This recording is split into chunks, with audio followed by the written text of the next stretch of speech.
Alright guys, here's a quick video. So this is a follow-up to the 360 Buckhammer reloading video that I put out a couple weeks ago. So I got around to finally shooting these and getting the chronograph velocities, the groups, and all that jazz. So I'll kind of go over what I did and how I got there.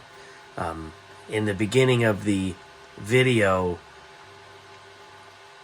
I have the original data that was sent to me by Hodgson, so I wasn't just winging it. No, I don't have quick load, so I did originally get information from them, I think about the first week that I had the gun. So I have to do it the old-fashioned way because my app just refused to work today for Caldwell, so I don't know what that's about. And I don't even know how much effort I want to put into dealing with it. I might just upgrade to something else. So anyways, 360 Buckhammer. Powder is CFE BLK. That is the best performance powder that Hodgson calls out.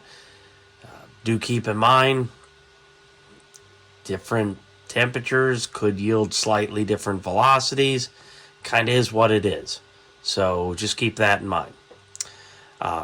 CCI 250 large rifle magnum primer. Yes, they are calling for a large rifle magnum primer.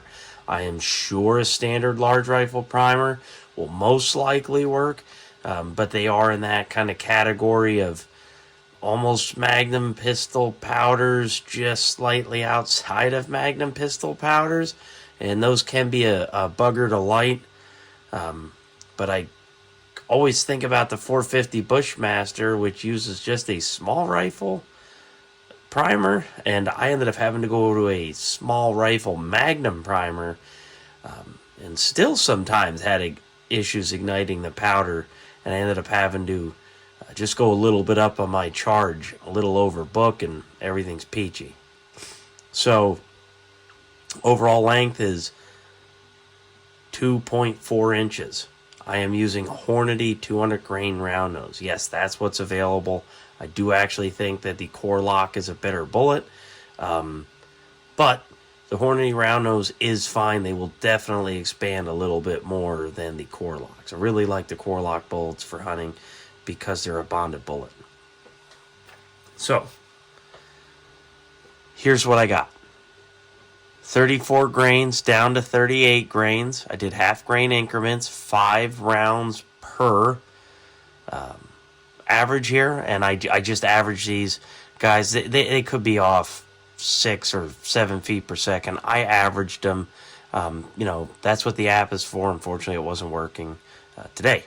So 34 grains. That was the minimum charge. The max charge per Hodgson was 37. I did go a half a grain and 1 grain over. So 34 grains, 2140, 34 and a half, 2160, 35, 2200, 35 and a half, 2270, 36 is 2305, 36 and a half was actually 2290, 37 was 2320, and 37 and a half was 2350, 38 got almost 2400. That's really cooking out of a little maximum straight wall length, which is 1.8 inches. These little buggers are powerful. This one was wet tumble, that's why the primer pocket's clean. So anyways, guys, the accuracy really started to diminish past 36 and a half. So I'm going to be running probably 35 and a half to 36 grains is what I'm going to run. I was getting touching groups up to, I think, 36 and a half, and opened up a tiny bit. Anything over 36 and a half just started opening up. I think you're just asking a little bit too much of a 200 grain round nose bullet that was originally intended for a 35 Remington going 18 to 100 to 1900 on average. But maybe the core locks do a little bit better at a hot rod speed like this. But I'm definitely satisfied with an average of 2305 at 36 grains. I have zero issues with that whatsoever. I'm definitely satisfied with that. That is a really cooking little tiny little round going that fast. That's quite incredible. So the original box was 200 grain at 2180, and I did shoot these over a chronograph, and man, they are right there. They are really close to book. I mean, within a couple feet a second. So that's pretty accurate, but you know what? I'll take another 120, 125 feet a second with that 200 grain bullet all day long. Zero pressure signs once again. No issues whatsoever, and I'm definitely under Hodgdon's max anyway, so I'm even more safe.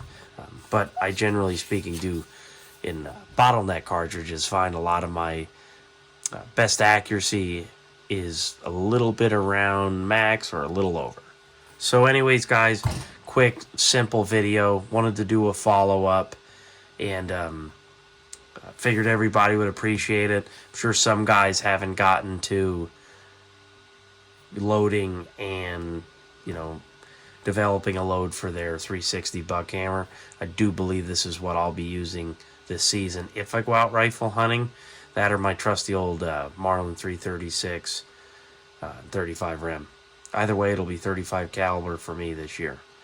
All right, guys, I'll see you later. Thanks for watching.